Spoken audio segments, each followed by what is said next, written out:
Hey friends, welcome to Exit Stage Left. I am your host, Niti, and we are broadcasting live from the Food Church here in North Carolina. We are people at peace, and we have declared peace to all nations around the world.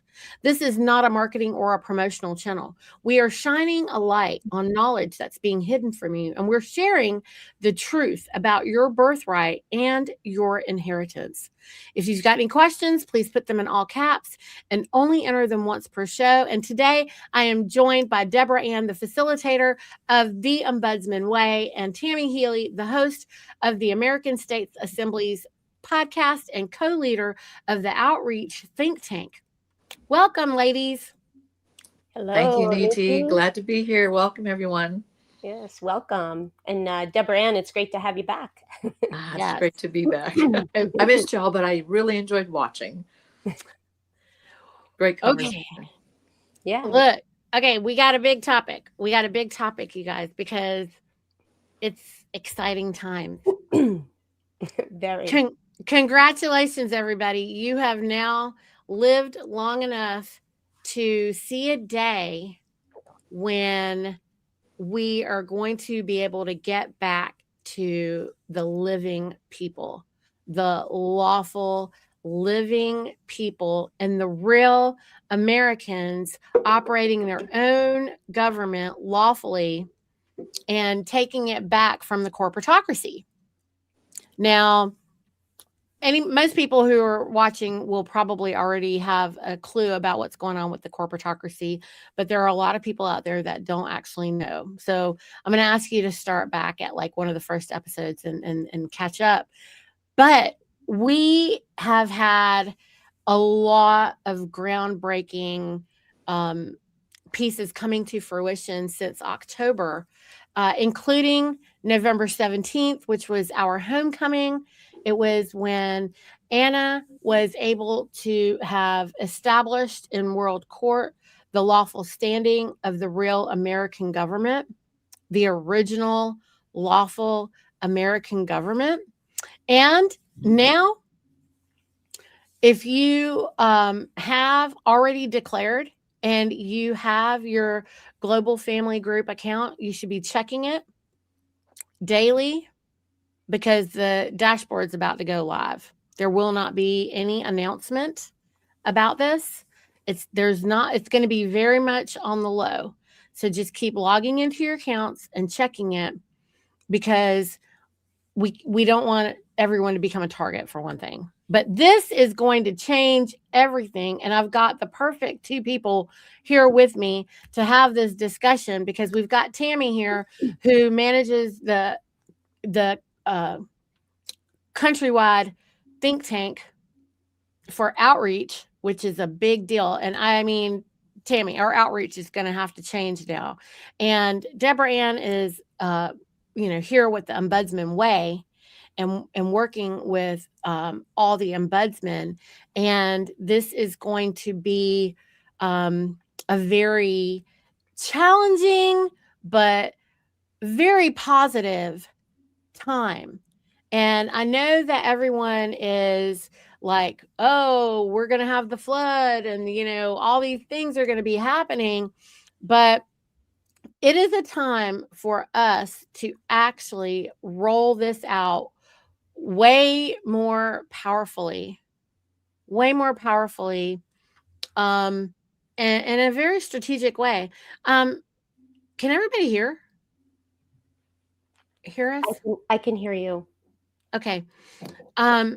So if anybody's having trouble hearing, you might want to check your settings. I think that there were some people saying that they're having trouble hearing. Anyway, this made us here on North Carolina have a very different conversation now.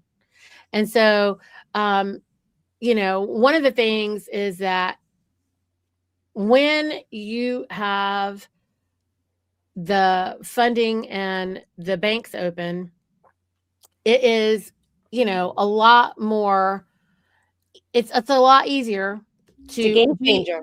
Yeah, it's a game changer to be in your full sovereignty and to then be able to explain to people that you are not currently sovereign and you can't be sovereign unless you're financially sovereign. And this is how you can become financially sovereign with what you're owed. And in order to do that, this isn't just about money, it's about great responsibility, because those of us who are declared, we have to operate in honor, which means we cannot lie. We can't be politically correct because that's a lie. Right.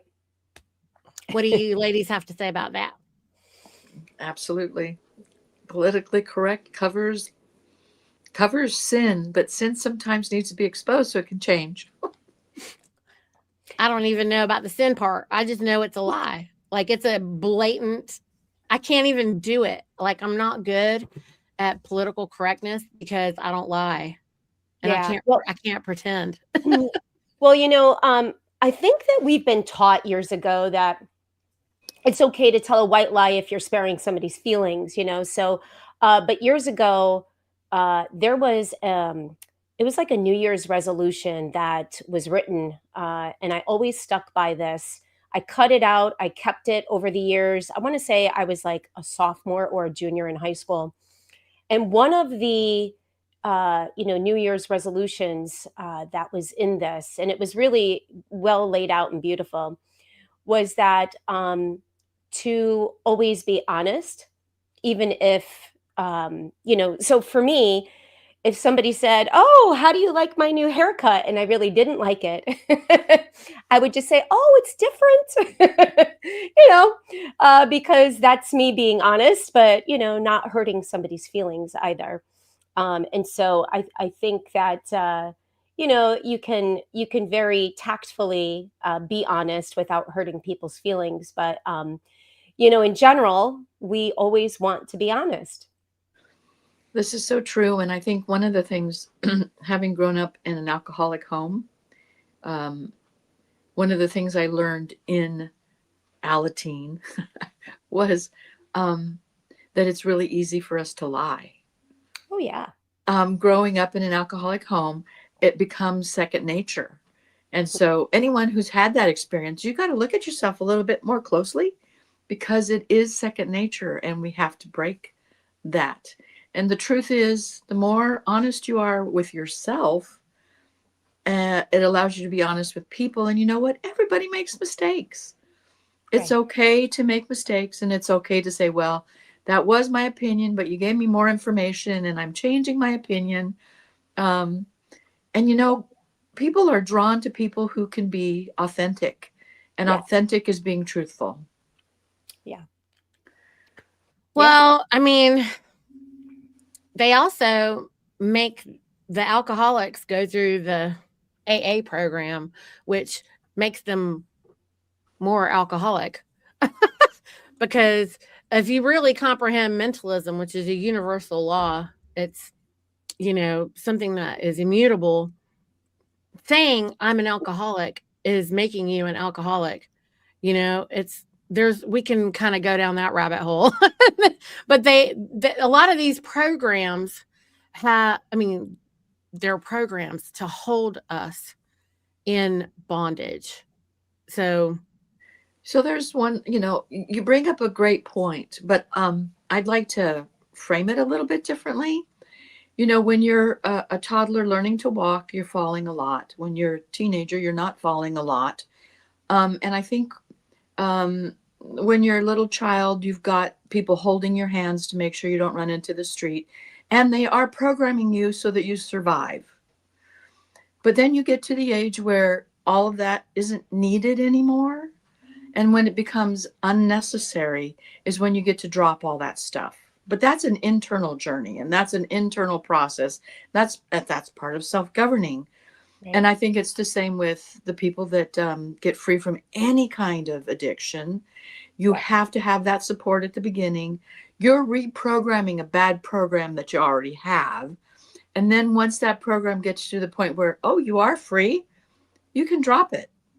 But you have to know that it's been a program process to the point that you are free, and you can make the decision to drop those things and be who you are. Yeah. And That's a life journey. Yeah, and especially drop the label, right? I think that's kind of what Niti was referring to, is the label. I remember we had an alcoholic in my family, and it was, once an alcoholic, always an alcoholic. And it's like, I'm not sure I agree with that. But I do think that there, like you said, Debra-Ann, there's this programming. And unless you really do the work to to deprogram yourself from all the bad, I call them maladaptive behaviors, because we all have behaviors, but you're creating these maladaptive behaviors based on, the circumstances that you're dealing with. And so, it takes a lot of time and energy and effort to work on that. So I heard a priest speak yesterday.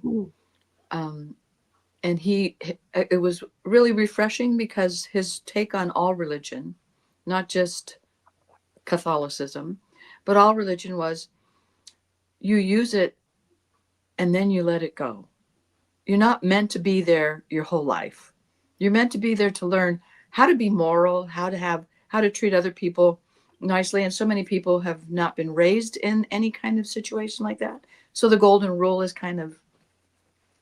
the golden rule in our sovereignty community is something that's really difficult because we're so busy fighting to be sovereign that we forget that our sovereignty ends where the others begins.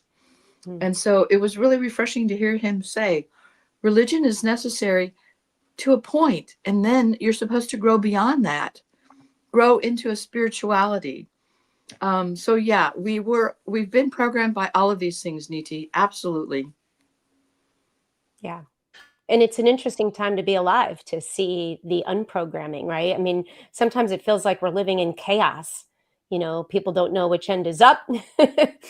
We're inside out, upside down. And so it's interesting to stay grounded and centered and, weathering that storm, so to speak. So, yeah. I think that it's, the corporatocracy has really done a number on everyone because it is a corporate dead fiction. It's not alive. And the only way that it can make it is to, operate on cash flow. And so it created currency. Well, the corporatocracy wants all the people to behave the way that the corporations do.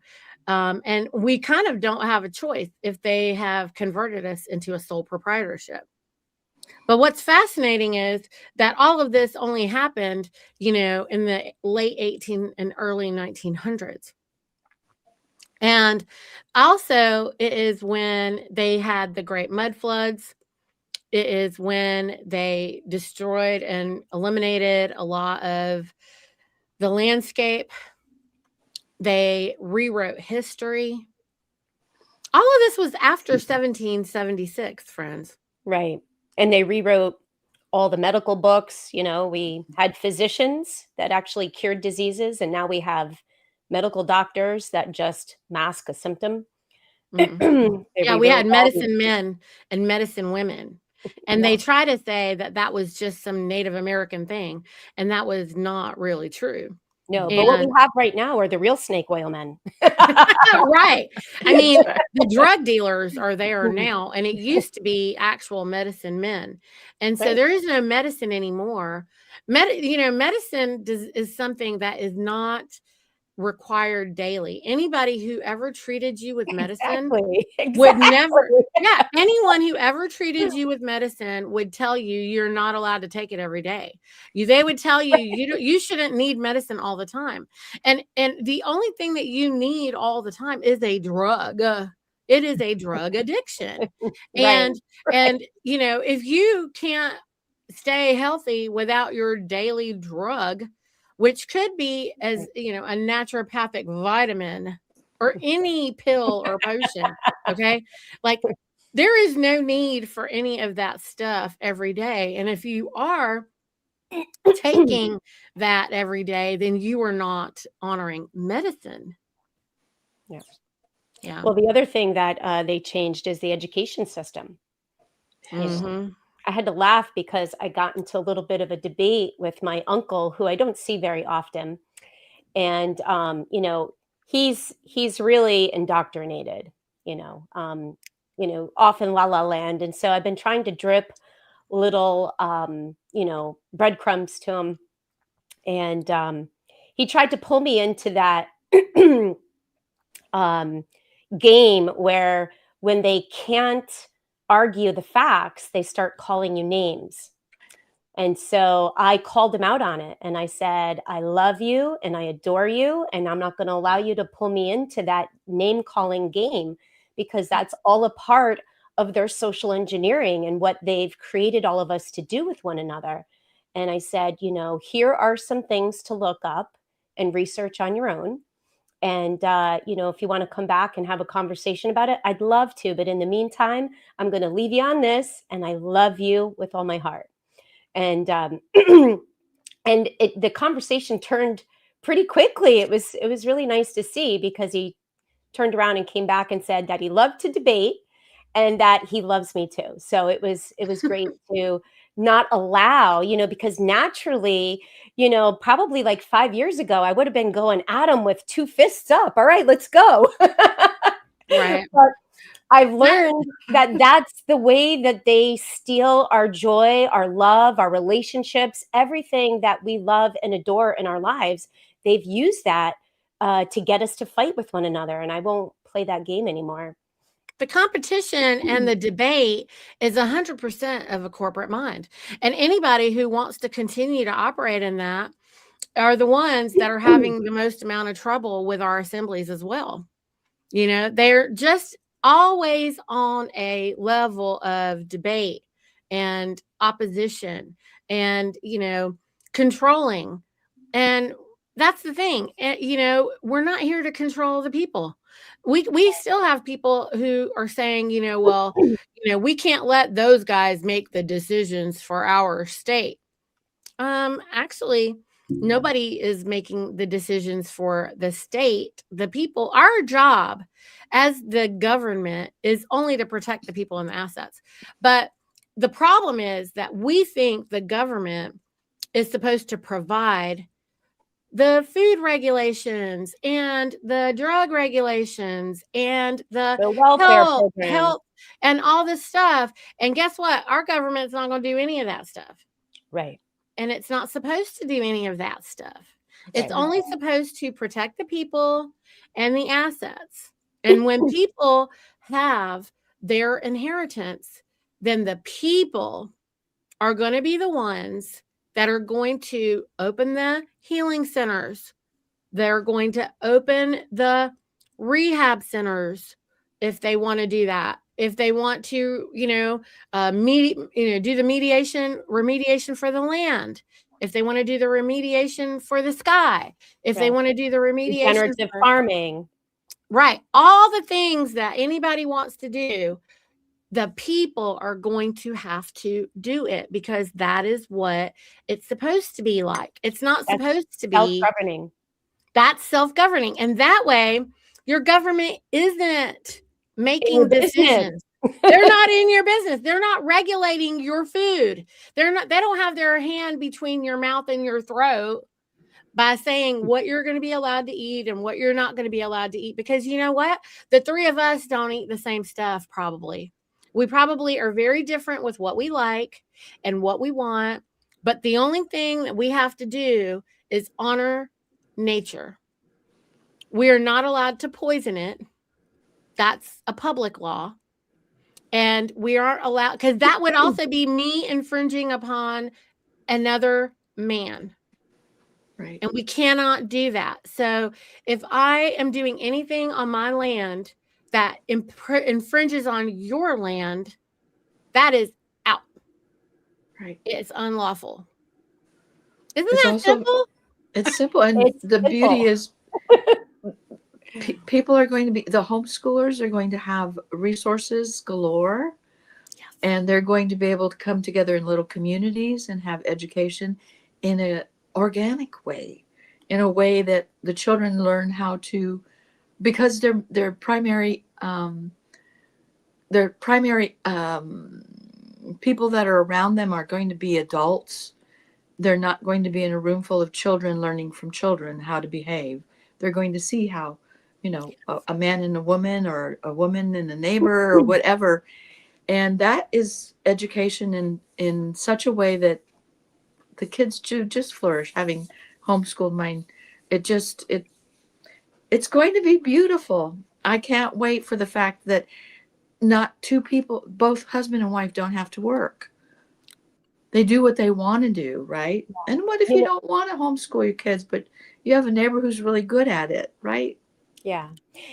Our last assembly meeting, we usually start with icebreakers to kind of get everybody talking and, in the mood to participate in the meeting. And it changes every meeting. But this meeting, we went with, in a matter of 30 seconds to a minute, describe what you would do at your life when you don't have to work to pay your bills. And it was quite interesting to hear what people wanted to do. And one of our coordinators, she's an 83-year-old woman, God love her. One of the things that she wanted to do was open a children's center that had all these different activities for them to do without charging them an arm and a leg to do them. And the passion was coming from, because in her earlier years, she loved to roller skate, and she was always at the roller skating ring, and she taught roller skating, and her son actually became some kind of national champion in roller skating. And so that's a passion of their family. And she has this vision of opening, like a huge activity place that has all these different things for kids to do, but they don't have to pay an arm and a leg to do them. And I thought, wow, that's such a beautiful vision and aspiration. And I hope to see it come true for her. Yeah. It's going to be such an incredible tapestry of things that we're going to see blossoming, from all these folks. And you don't have to homeschool. You don't have to school. We unschooled. What does that mean? Let them get bored. Let them get bored. Yeah. Let them get bored and see what's happening. And you know what? It is amazing to me. It was kind of scary at first, the whole idea of just not trying to impose that on the babies and not manage them and just let them. So I'll use my daughter as an example. For 5 years, she wasn't in any kind of program. She was just working with me. She was bored out of her mind. Could probably tell you that she hated it, but she won't, because what she did was observe all the exchanges with all the people, all the conversations. How old was she when you started that? 11. She was 11 because we had a micro school program. Mm-hmm. And so both of my babies were part of this micro school, which had a fluctuating population of 30 to 100 kids over a span of 6 years. And my kids are 4 years apart because Mina in the middle, we lost her, so, but their experience there was very different because one was 4 years older, for one thing. But also because it only went to 5th grade and then they graduated. And I used to think the owner was crazy, because what are you supposed to do after 5th grade? But when you look at the curriculum of Little House on the Prairie, they used to graduate with a 4-year college-ish level degree of education that even our 2- and 4-year college students don't have, because it doesn't take that much time to teach them how to do all the stuff. Right. And so I trusted her because we were bartering, because she wanted food for me from the farmers. And I was trying to figure out how to incorporate my kids and how to do this thing. Right. And then she kept trying to get me to unschool. And I kept thinking, that's kind of scary. But I trusted her, and she's older than me. And, you know, she was just like, it's okay. Like, let's try this. Let's try that. Let's try this. Let's try that. And so basically, you know, both of the babies, now that I think about it, I taught them to read because I was just reading to them because they both learned how to read from us. And we never did any class. We didn't do anything except sing the alphabet and sound the letters out and play games. My daughter didn't read, like actually read books, like try to read, or she made me think, oh my God, I'm not making her read, you know, like whatever, until she was like 15. And then all of a sudden she found something she was passionate about. And then Tammy, she started reading things, all kinds of stuff. And then the level of reading that she has, she's surpassed everybody in her level of reading. My son kind of did the same thing, but he did it actually earlier, which was weird because usually boys don't do that till later. So they did it flip flop. And what's amazing is that the skills and the things like my daughter turned out to be a compass for me at work, because she would just say, Mom, I don't even know why you're letting this lady talk to you like this. Did you hear what she said? And I was like, what? And, you know, like she would give me this compass. And she was like, that wasn't fine. This wasn't okay. That transaction wasn't very good, you know? And all of a sudden she decides to be my like conciliere or something. And she's like telling me all this stuff in the background. It was a serious education. And I started telling my husband about it. And so then he started asking and having these different conversations at dinner with them. And then they started giving us both of my son and my daughter, they started giving us this different kind of feedback. We were just like, oh my goodness, this is amazing information. It's like, as a business owner, you know, it's a really good thing. And I'm sure getting a perspective from a younger person is a beautiful thing too, right? Because they're so innocent. They're innocent, but and totally authentic, you know. And so you're getting an authentic response from them. Something similar happened to me with my daughter.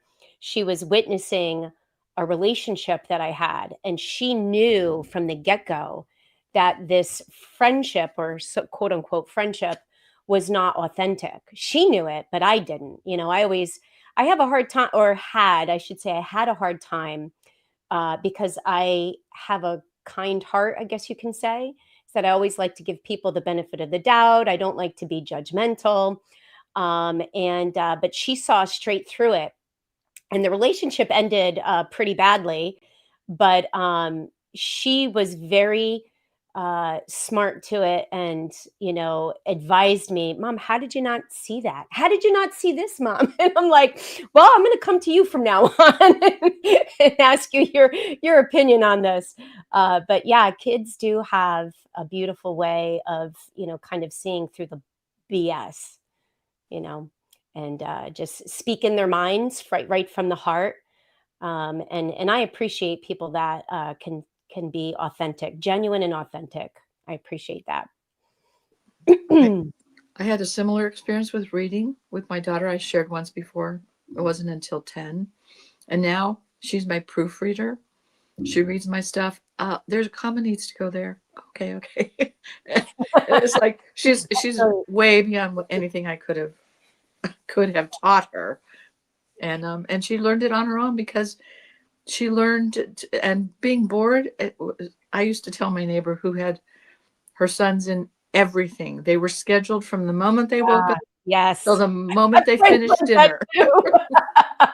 I don't know how they do it. God, I just looking at that schedule exhausted me.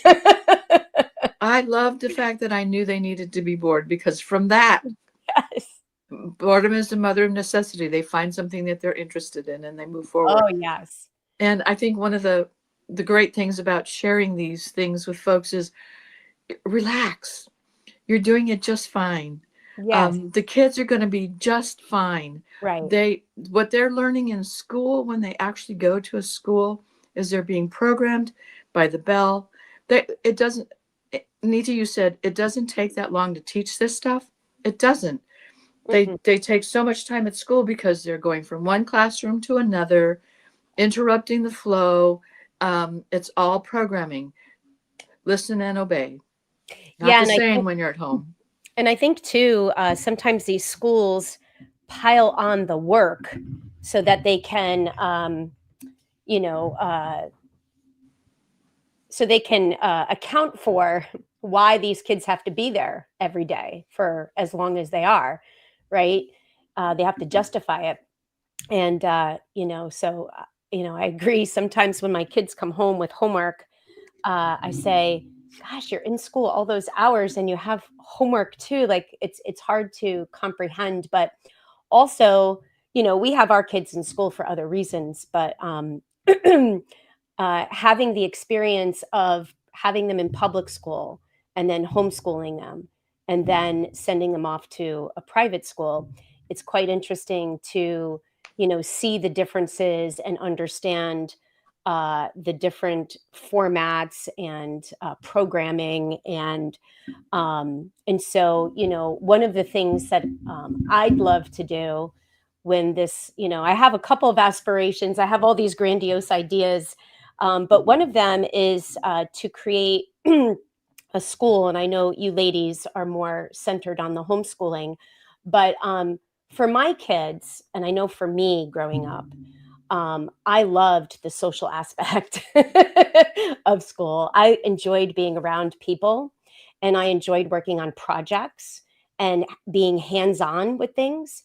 And so I'd love to create a school where kids would come for not all day, you know, maybe like half a day, and they'd get to pick and choose the different classes that they wanted to take. And it would be all different ages, you know, it wouldn't be like, oh, fifth grade, sixth grade, whatever, right? Like it would be all different ages based on the topic of discussion. And there'd be time for hands-on, you know, hands-on things. That's kind of the environment in which I see children you know, progressing and flourishing and growing and being nurtured. And that way they have the benefit of both worlds, you know, being home for a good portion of time, but also being out with other people. Because I think that social aspect is important. And I say that because I homeschooled my youngest son for the longest. He was 5 years and he's now in high school. And when I asked him, out of all the things, because he was in public school up until third grade, and then I started homeschooling him in fourth grade. And so I said, out of all the versions of school that you had, which do you enjoy the most? And he said, I really enjoy being in this private school because I like being around other kids. And so that aspect for him, you know, he misses having the flexibility of managing his own time, and you know, I think he enjoyed the instruction that he got once a week, and then the rest of the week to do the work. But as far as being somewhere and learning somewhere, he enjoys being around other kids, and so you know, You have a great point, because that was included in our homeschool, because our children actually took music at the school, and so they had orchestra and they had their own homeschool. So they were at the school for maybe one or two classes, especially during high school, and you know, they because they had time to practice, because they loved to practice. They were both first chair, you know, the cello section or the violin section, and my daughter loved to ice skate, so she was part of an ice skating, synchronized skating team, and she loved that, and she loves people, and she's very social. But it was very difficult for her because she was the only unvaccinated child, and you would hear all of the, and because, you know, as the kids get older, they get very cliquish. I don't care what school they go to. Even private schools, because my kids had an experience for a couple years in a private school when my husband was really ill. But that was really difficult, to be with peers who were touting, oh, well, I just got this vaccine and I just got that vaccine. And she's saying she didn't fit in. And it was really hard. It was a really hard lesson for her, but that wasn't her whole world. So she wasn't there, all the time. And our kids were like that too. I mean, my daughter sang, she was in choir. They both had a lot of music. So they grew up with piano, with violin. They were in French and Spanish classes. So we had different classes. So they were taking classes even while we were unschooling. They were studying things that they enjoyed and went and did that. But we were still able to control our time. And what we did, instead of them working on those projects like what you're talking about, Tammy, like at school, is they were doing farm projects. They were doing homesteading projects. They were my daughter did a sewing class for a little while, and they were doing a lot of different, so they've been doing all these different things, but it was never like a school environment really. And so it's been a little bit more like collecting skill collection. But they also like my son, like they both swam, so they were both like on swim teams, and he was doing triathlons, and she was in dance. And so it wasn't, they were actually had more time to socialize because it was mostly like social. And it was sad because a lot of the friends that they wanted to have more time with couldn't hang out with them because of their school schedule. And they couldn't go and do some of the things that we did. Like we would just get up and go, travel, and went to all the historical places instead of reading about them or whatever. Yeah. And I think that in the future, okay, the bigger deal about this, y'all, what we were trying to do with this episode was talk about what is the government going to do, and what's it going to look like, and what's it not going to look like. Well, we're not going to be providing you with schools. So you're going to be providing yourself with a school if you want. If you want any kind of school, whatever it is, you will be able to arrange it in your community. You'll be able to do all these different kinds of things. We've always wanted to be able to take our kids and travel with a bunch of people, plan these big trips with other people to go spend, I don't know, however much time in an area and just see everything that we can there and experience whatever they have to offer there, and then be uncomfortable in another place for a little while, and then come home, and then go again and do it again, and then come back and then go and do it again, Yeah. And travel is like, an education all in itself. Right. That experience is just wonderful for kids. And to contrast it with, what kids have to deal with now being in a school, right, is that they get penalized for missing school days. And then, we could go on and on about the testing and the test scores and, SATs and all this other stuff. And all for money. It's not for any reason whatsoever that has to do with education. Let's be clear about that. and to kind of get to your point, right? Like, the point is that all of these things that we currently have in our communities now are not supposed to be part of any kind of government structure.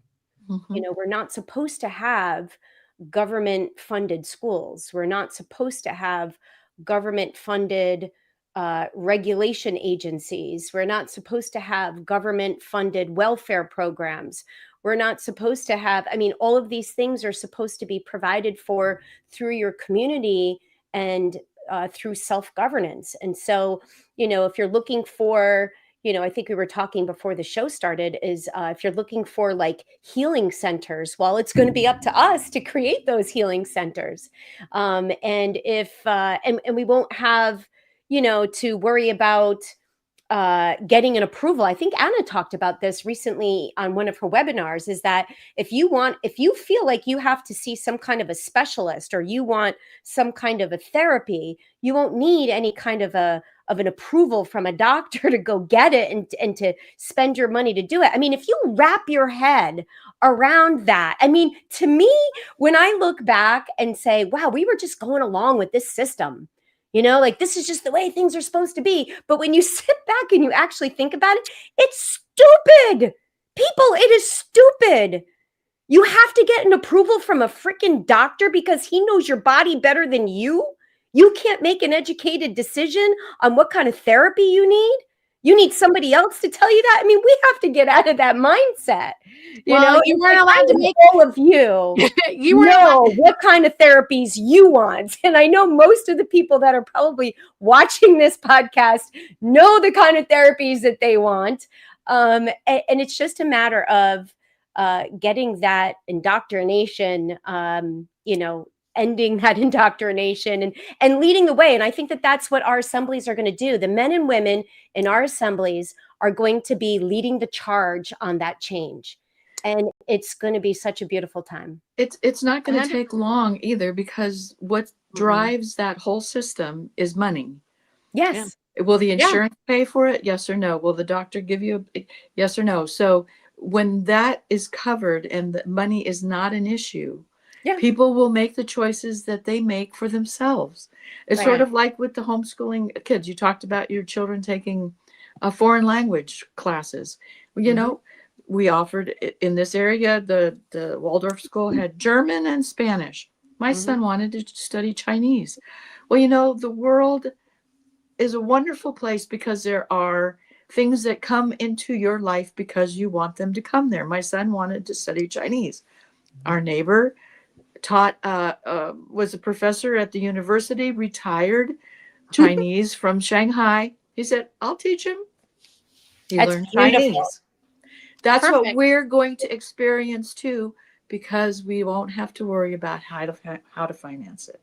We'll make those choices, and it's going to be beautiful. It's going to open up. Go ahead, Niti. Go ahead.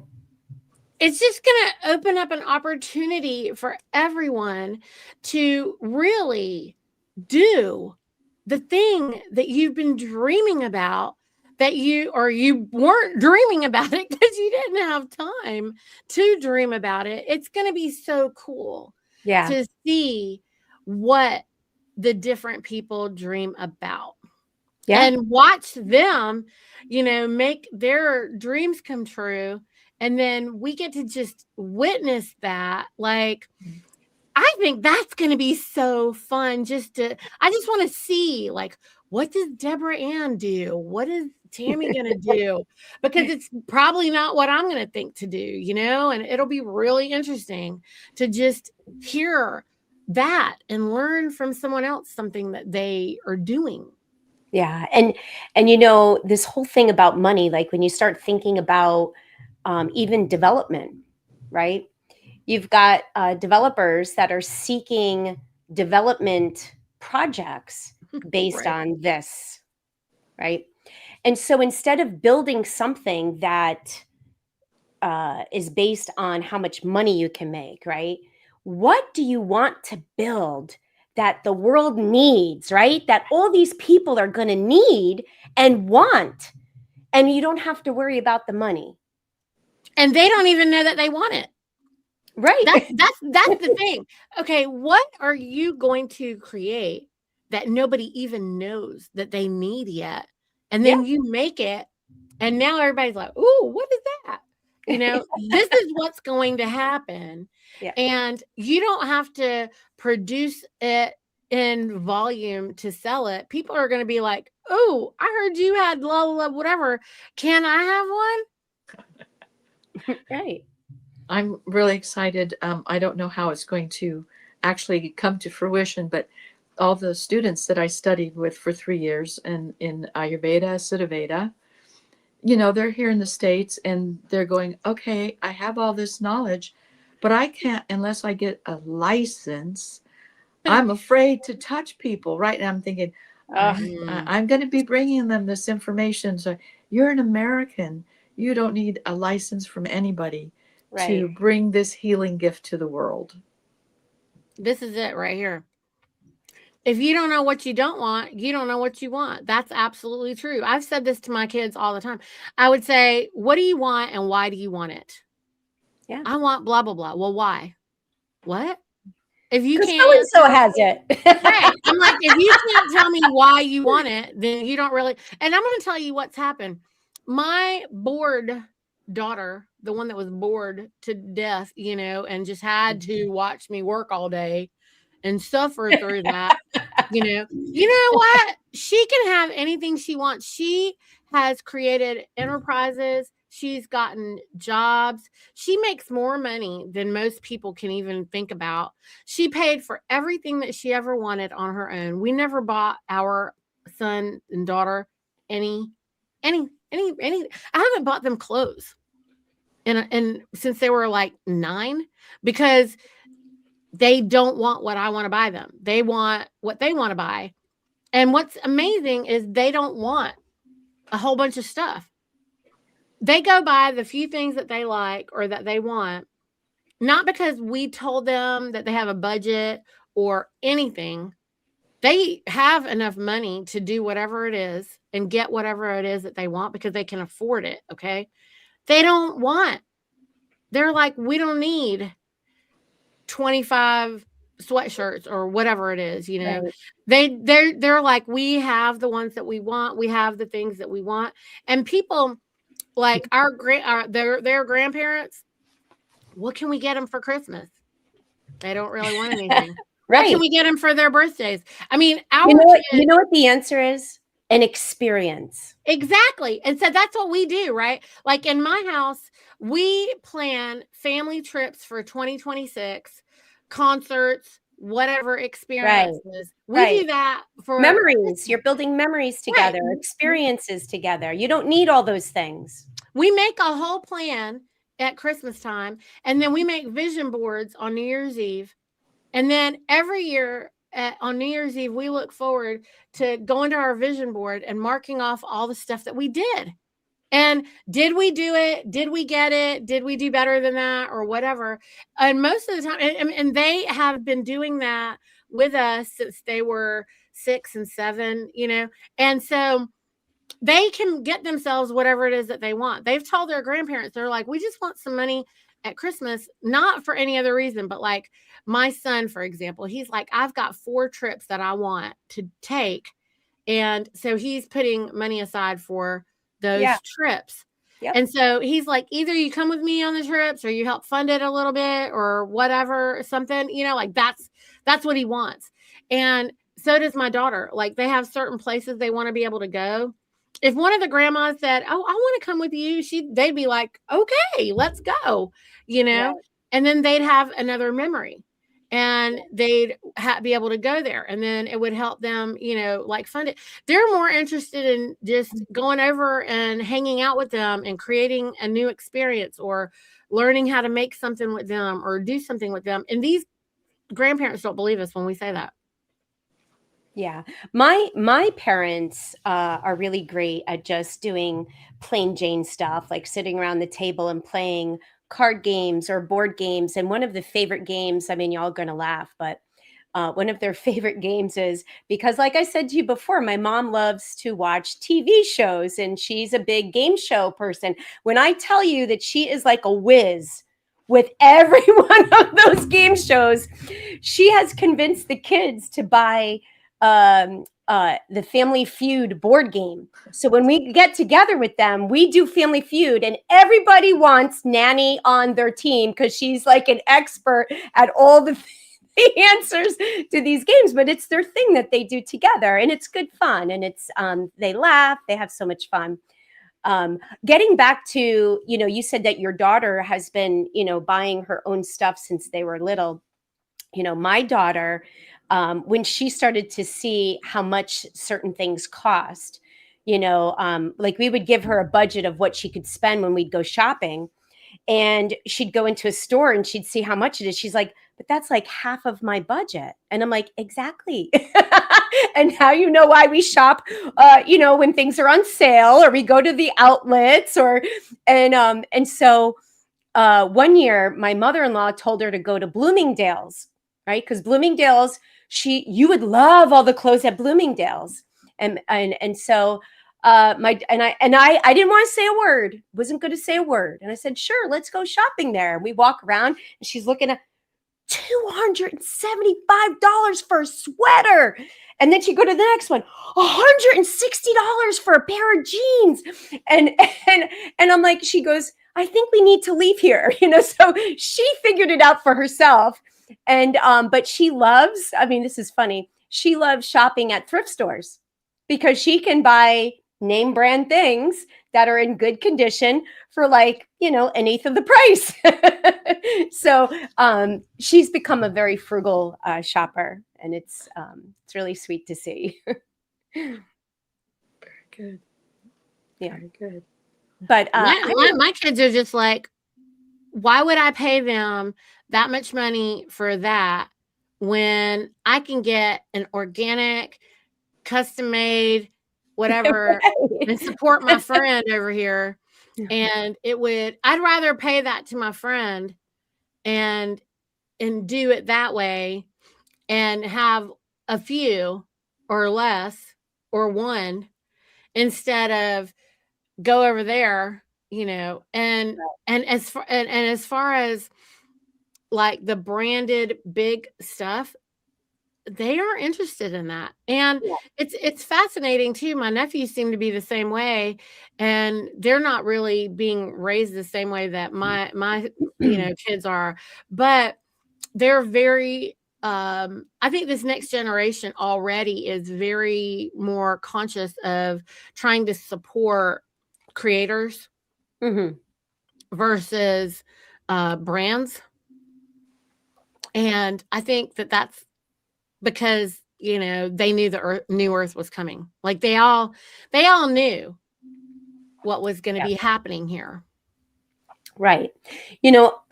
Before we continue to digress a little here, I did want to talk a little bit about outreach because, before the show started, you were discussing a little bit of what North Carolina is doing. And I just thought that perhaps I'd love to share some of the things that New Jersey is doing. And we're getting ready to start our county tours. And, our outreach up to this point has been more of an education outreach, just teaching of the fraud. But now we're taking a different position with our outreach and creating these public meetings with the county tours and introducing the lawful American government on our state and each of our, counties, wherever it is that we're going to be touring. And so that's kind of a different approach. And, I kind of agree. I don't want to get too much because I know you want to talk about what you're doing, but I do agree with building bridges with, our men and women that are serving in the sheriff's position. And I think that that's also going to be a game changer for us. And I'll let you talk a little bit about that. But I think we do need to take a different approach with our outreach because of all these different changes that's happening, on our end, with the Global Family Bank coming online. So if you want to share, Niti, what you guys are doing on North Carolina. Well, I was just saying we have to rethink outreach altogether. And we also need to remember what is our government responsible for. Right. And when we would be overreaching. So I think that what you're talking about is important, and it is huge. And everyone, I think that we need to do a multitude of a little bit of all of this. And it is a great opportunity for us to talk about the new outreach, because it isn't anymore about trying to convince anybody about the fact that this is the truth versus that. because until you can show people how to be financially sovereign, which is real sovereignty, in most people's experience, it isn't real, because they aren't capable or able to actually exercise their freedom, right? And now they actually will be able to exercise their freedom. Even, and the thing that we're saying here is that we have to get a grip on the policy officers locally, because they need not interfere with the ability of everyone to express their freedom, which in most of these cases, it's the regulatory people, and our sheriffs need to stand down, because that isn't their job, and they need to know that. Right. Nor is it their job to be the armed thugs to remove people from their homes when there is, quote unquote, foreclosure taking place, right? Because that goes back to regulation. This is what I'm saying. Right. All they're doing is regulating the policies and the procedures of the corporate entities. And if you tell them that you are not regulating their business, your only job is to protect the people and their assets, then that has not anything to do with somebody not paying on their mortgage or whatever in the world that these people think that they're doing. Okay. Right. Like Right. your job as a sheriff is to make sure that this guy isn't killing that guy. And yeah, Robert, they're just keeping the peace. Yeah. That's all. That is the whole job, is to be a peacekeeper. And so it's going to be a big quantum leap for maybe some of them. And so, some of those guys have been abused more than others. And this corporatocracy, these governors, they're straight evil. Okay. And we still have to give them grace, because, we can't put everybody in front of a firing squad. We have to give everybody an opportunity to, as a living man, we have to give them an opportunity to step out. And I think that, the men are going to handle it. They're going to handle it, because when you act in honor. Yeah, you have to be honorable. But I mean, our own assembly people don't know how to do that.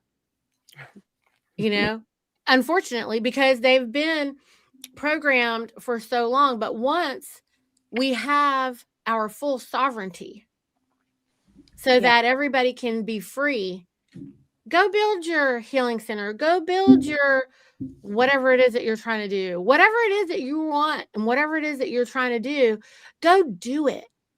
Because the government isn't going to be trying to stop that. They're not going to be regulating that, because that's not their job.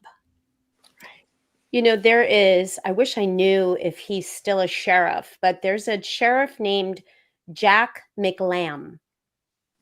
Are you familiar with him? Mm-mm. He's got a video out there. And he talked about how the government wanted him to seize somebody's property. And he said that he refused to do it because he serves and took an oath to keep the Constitution, right? To uphold the Constitution. And his job is to serve the people. And so there's a whole video on it. It's so beautiful, but I really think that it's a great video to share with our corporate sheriffs, the ones that we're trying to build bridges with, to give them an idea of really what their job and their role is. Right. And the other part of this is that, we got to remind everybody, hey guys, we don't stand under the Constitution. Right. But you have you have a responsibility, and this is the way that it can go. But if you declare, it's even more powerful.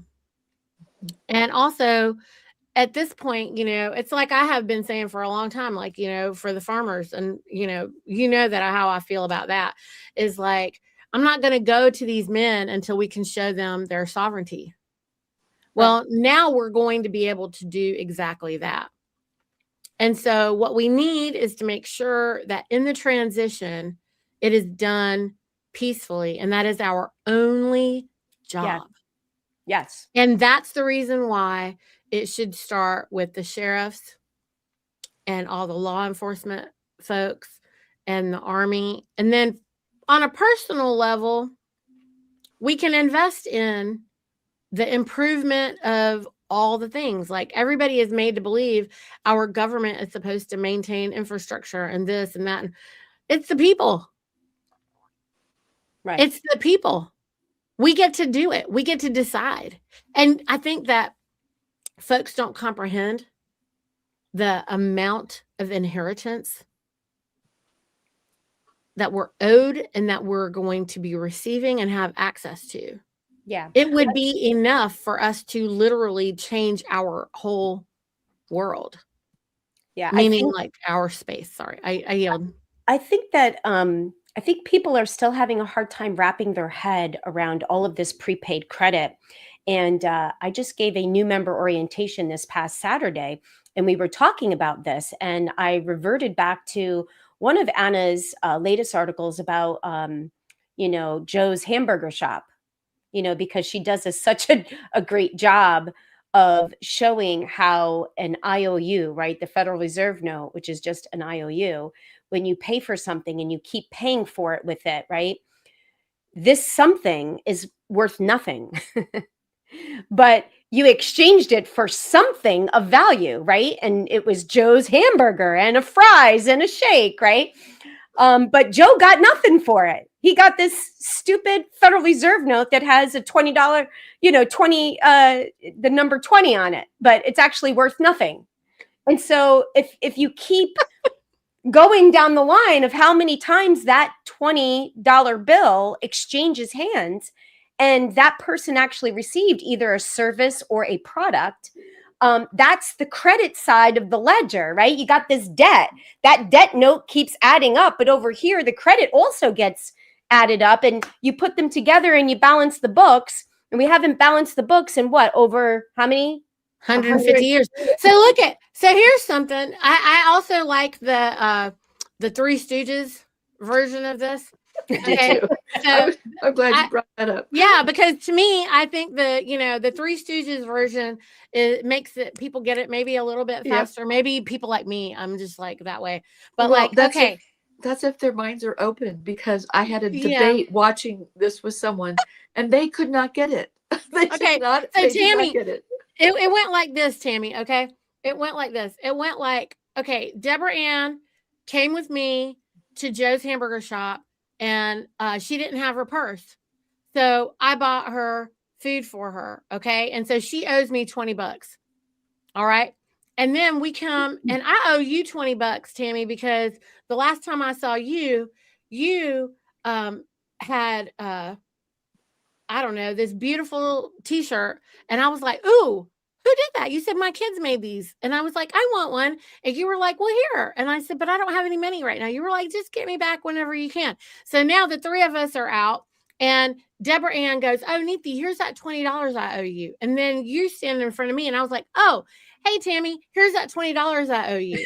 and then Debra-Ann says, hey, remember I made that scarf for you, Tammy? And you were like, oh, right. You give her the $20 back. Okay. And then, so now that $20 bill went around in a whole circle, and nobody actually got paid for the t-shirt or the scarf or the burger. Right. And the burger guy gave us actual food. You gave me an actual shirt. She gave you an actual scarf. Between the three of us, we halfway did get an exchange, because I did get a t-shirt from you and you did get a scarf from her. So technically I did feed her a hamburger.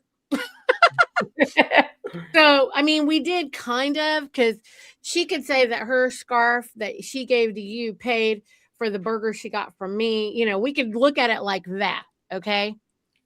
But in the end, there's still something amiss, right? Yep. That energy exchange is still amiss. And as we move forward, I might not want a scarf. I mean, Debra-Ann makes beautiful scarves, but like, I just don't want one, or I don't need it or whatever. And you have amazing t-shirts, but I There's got only so one. many you can buy. I know, I already got one of all the different ones, and I don't really want that, I might be able to do a little bit more by offering hamburgers, but maybe you don't want hamburgers every day or all the time. You know what I mean? And so we have to have something on a ledger for an energy exchange, because we're offering something that not everybody might want, but some people want that. And then some people want other things. It's the only reason that we ever did the beads and feathers thing, right? Right. So, it's the only reason. But I mean, it's going to be a great new, earth. The difference is going to be that we're getting back to, I mean, they say we're not getting back to it, but there used to be peace on earth. Oh, yeah. There was a time when there was peace, and then there was a big turbulence, because when all the land masses were together, there was peace. And then when they decided, oh, we should all have our own individual experiences instead of just this collective experience, and there was this disbursement, and the land masses shifted, and everybody started having this different experience. That turned out to be crazy. Right. Or maybe not. Now it seems like we have kind of advanced to a point where you can have that separate experience, but still we have to get back to where we aren't destroying each other while we're doing that, or having anybody, try to, and Rome, we got to get rid of the Romans, apparently. Or the Roman hierarchy structure is really what you're referring to. Yeah. Right. The Roman civil law. They can go ahead and go hide. Yeah. Or leave the planet. I like leave that the planet. Well, Anna says, we rebuke evil, and I say leave this galaxy. Yes, that's even better. Yeah. It's an exciting time. It's an exciting time. Yeah. And right, I look forward to seeing, tomorrow night we have the International Outreach Think Tank. It's once a month. And tomorrow night we meet, and I'm looking forward to hearing, all the outreach success that all of our assemblies, have had, and what they're planning for the future. So, because I know that I always want to come, and the problem is that it is at the same time as our meetings. I know. It's all good. That's all. Yeah. Yeah. There's so many meetings going on, and I feel the same way about Debra-Ann's Ombudsman, meetings, and I catch the playbacks, but, there's only so much we can keep up with. So no offense at all. I love you ladies. I know you both are doing such an amazing job with everything that you're doing. So it's all good. Yeah, I really appreciate the playbacks, because for that exact same reason, there's other things happening, committees, life. And the playbacks are great because you can play them back at a higher speed and get through it a little bit faster. Yes. Unless you're missing it because we were doing something a little bit slower, and then Debra-Ann's like, "Oh, right, I should probably." That's right. Yeah. Sometimes when I watch the Monday night webinars, the playback, I put that at a 2x speed. Anna is really soft spoken and speaks slowly, which I understand it's good for those trying to catch it, because sometimes you can't grab it when it's at a faster speed. But I'm listening to it at a faster speed, and there's times when she's saying something really important. I'm like, oh wait, I got to slow that up. I want to make sure I catch that. I got to catch that. Yeah. Yeah. I was I tried to I've also realized that I don't know why sometimes it's on Odyssey because it was live, and other times it's not. Why? Do we know? I don't know, but I loved the fact that you told me about the Odyssey. I've been going on Rumble and getting the weekly webinars on there. Yes. But sometimes they're not quick to upload them. It's a couple of days later. So yeah. That's why I was looking at it, but today it wasn't on Odyssey. So how the same thing happens with Anna's articles, where you'll have them posted on the Telegram channel, long before, like a whole day before I get them on an email. Really? And I've gone to Paul Stramer's site and it's not there. So I'm wondering, where do you get them? Me? Early. Yeah. I thought I get them You from probably Paul. got them from her website, her blog site. I get them from Paul because they're usually there before they're anywhere else. Ah, I get them on his site. Yeah, I usually go to Paul's site too, but I always thought that they were up on her blog site before she sends them over to Paul. Nah, they go to him first, and he actually updates her site. Okay. He's updating her site. Busy guy. Yeah, he's busy. It's pretty cool. Anyway, we've been doing this for like an hour, ladies. And I know that we all have things to do, and it's probably not a snow day for you, Tammy. I don't really know. But I do know this. Times, they are a-changing. they are. And real fast. Mm-hmm. And so we need to, get everybody focused on what is it that we have to do, which isn't really that hard. Our job is actually going to be easier.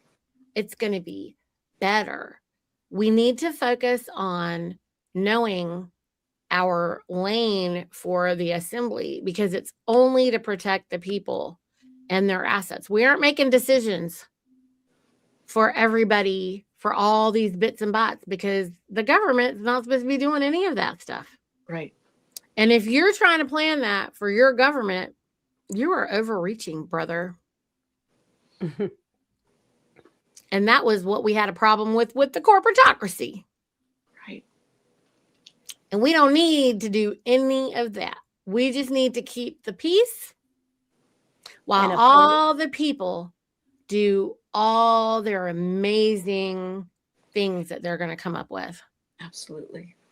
Unregulated by the government. Right. They're going to get regulated by the people. You know how it's going to be is like, if you're doing a bad service, you're not going to get supported by the people.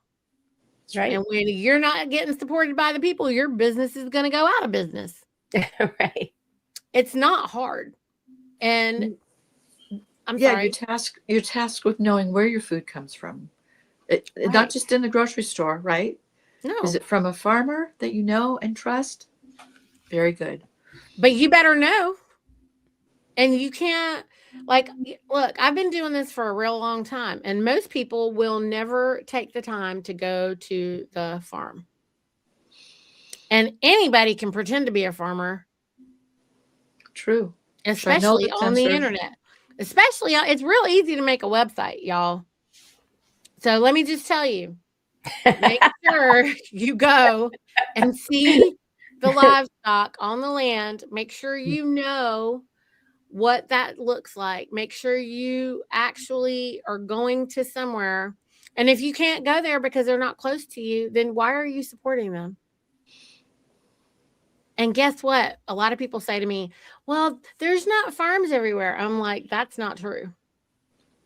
You might need to drive 20 miles, but it's not that far. So it's not going to be walking distance. It's not going to be 5 miles away, but I used to drive 2 hours to get my raw milk.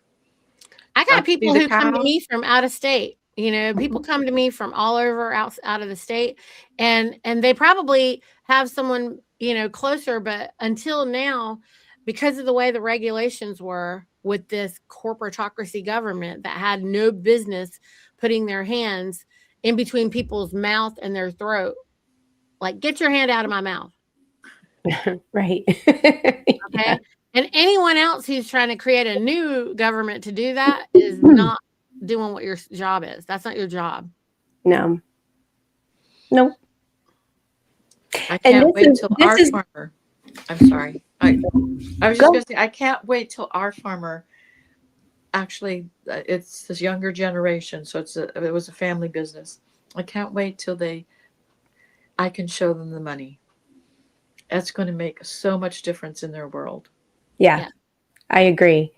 And, where the rubber meets the road, right, is that, getting back to the regulation is, you know, it's going to be the people that have to be educated on what it is they're putting in their body, and not relying upon a government agency that regulates things for them to know whether or not the food is healthy or not for them, right? It all goes back to that self-governance. It requires you to be the responsible and accountable party.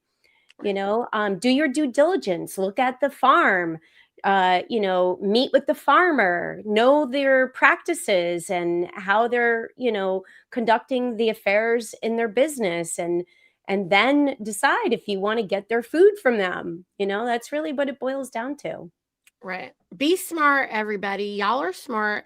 Just make sure that you can see. You need to be able to go and see what's going on. And we don't want to support all these industrial ag groups and corporate, ag and corporate whatever. Like, that's out. So you have somebody doing this near you. You do. And they would love your support. Yeah. And I think that these farmers too, Niti, kind of like what you said, Debra-Ann, is like, when you can show them the money, yes, it's going to make such a huge difference, because out of most of our industries, the farming industry has suffered the most. Between all the different fake loans and, regulations. And I mean, these poor farmers. There was a farm, not too far from me, where I get some of my plants and things. And it's been a generational farm for I don't know how many decades now, but they came close to shutting down. And when you look at their farm, you could tell that it's in rough shape. And so these are the people that are going to benefit, and, they have the skills to do what they know to do. And so it's just a matter of breaking those chains and unlocking them and giving them the freedom to do what they can do, and to feed their community. Right. And, or, go learn and be a homesteader and do some of your own whatever. And then look, everybody's not good at everything. Okay. Right. So you do whatever you can do. And then you let the other people do the other part. And that's how you are growing. Work together. You're working together. One community. One of the good ideas that I heard this weekend was some young ladies who are wanting to make natural bathing suits out of organic wool. Wow. Because wool actually naturally wicks and can be waterproof, and you can make it thinner, and you can make it very condensed. And who knows that? A lot of sailors, because they have wool lined stuff, but they got to be able to move and still manage all the masts and the sails and everything. And they can make wool real thin. If you look at a lot of these places, actually, like in the Poconos where they whitewater, then they sell those 100% wool that are water wicking, that can dry quickly. And that's a much better material to use for bathing suits. It would stop a lot of the problems a lot of women and a lot of other people have by wearing suits wet and, being in wet suits all the time if they are swimmers and, active and like to be at the beach or whatever as well. And so all of these new things, it's not itchy either. I know someone in the chat thinks it's not. You can make it real soft. I actually have some of that, and it's real soft, and it's real. It's actually something that I hadn't really thought about till she said it, and I was like, "Ooh, that's a great idea!" Wow, and it's better than these microplastics or whatever this toxic stuff is. Yeah. So it's going to be great to see, but then you would be supporting a sheep herder who has woolly sheep. That's right. Exactly. It's going to be awesome. It's going to be really awesome. Anyway, all right, guys, we're going to see you next Tuesday with probably who knows what. Right. I'm sure it's going to be an exciting week. Yeah. Thank you, ladies, for the conversation today. I really appreciate you. Yeah. Thank you. I love you. Thank you, Tammy. Love you too. Thank you, guys. All right, guys. See you next week.